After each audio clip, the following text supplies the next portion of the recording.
সে জমিদারের ঘরে পৌঁছয়। ঘরের ভেতরে হইচই শুনে সে ভেতরে যায়। আরে মালিক, এটা কি করছেন আপনি? ছেড়ে দিন, মারবেন না ওনাকে। উনি আবার কি করেছেন? ছেড়ে দিন ওনাকে। তুমি তুমি তুমি এখানে বাচ্চাদের সাথে কেন এসেছো? বাড়ি যাও, আমি গিয়ে সব বলছি। রামু, বাড়ির দরজা বন্ধ কর।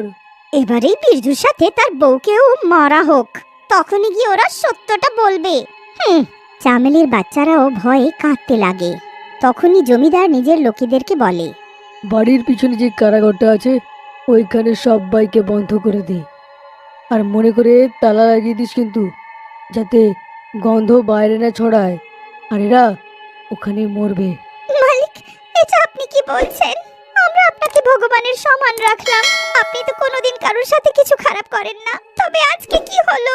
মালিক, আমাকে শাস্তি দিতে হয় দিন না, ওখানে বন্ধ করে দিন। কিন্তু কিন্তু